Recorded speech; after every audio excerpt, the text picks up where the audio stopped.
ఆనాడు రాజీవ్ గాంధీ గారు చనిపోయినాక దాదాపుగా 3 దశాబ్దాలుగా పైగా కాంగ్రెస్ పార్టీలో గాంధీ కుటుంబం ప్రధానమంత్రి కేంద్ర మంత్రి పదవి తీసుకోలేదు.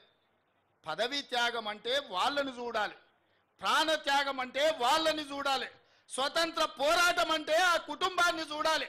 మోతీలాల్ నెహ్రూ, పండిత్ జవహర్లాల్ నెహ్రూ స్వతంత్రం కోసం పోరాటం చేసి ఈ దేశానికి స్వతంత్రం తెచ్చినోళ్ళు. శ్రీమతి ఇందిరాగాంధీ, శ్రీ రాజీవ్ గాంధీ ఈ దేశం కోసం ప్రాణాలు త్యాగం చేసి దళిత గిరిజన ఆదివాసీలను ఆదుకున్న జాతి.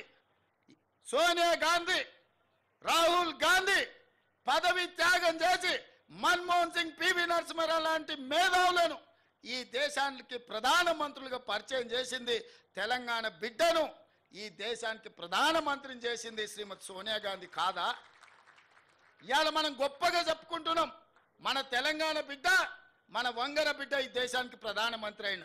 ఎట్లయినా శ్రీమతి సోనియా గాంధీ గారు ఆనాడు పివి నరసింహారావు గారిని ఈ దేశానికి ప్రధానమంత్రిగా చేయలేదా? మన్మోహన్ సింగ్ను ఆర్థిక మంత్రిగా చేయలేదా? ఈ దేశానికి ప్రధానమంత్రిగా చేయలేదా? పదవీ త్యాగం అంటే సోనియా గాంధీ గారిది, రాహుల్ గాంధీ గారిది. మరి సన్నాసులదేందయ్యా?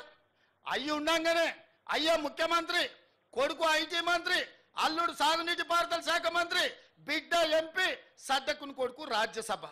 దుర్మార్గులారా, రాష్ట్రాన్ని దోసుక తిని పదవులని పంచుకొని వందలాది ఎకరాల ఫామ్ హౌజులు కట్టుకొని మీరు గాంధీ కుటుంబం గురించి మాట్లాడతారా?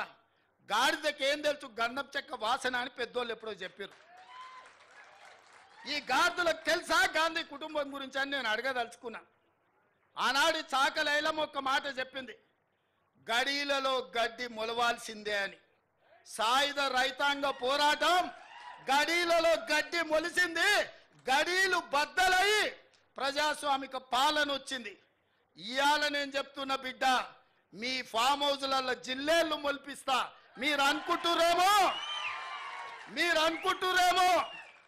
మీరు అడ్డగోలుగా మాట్లాడితే కాంగ్రెస్ పార్టీ కార్యకర్తలు రేవంత్ రెడ్డి చూసుకుంటూ ఊరుకుంటాడేమని ఇవాళ చెప్తున్న రాజీవ్ గాంధీ సాక్షిగా సచివాలయం ముందల బిడ్డ, మీ ఫామ్ హౌజులలో జిల్లేళ్ళు మొలవాలి.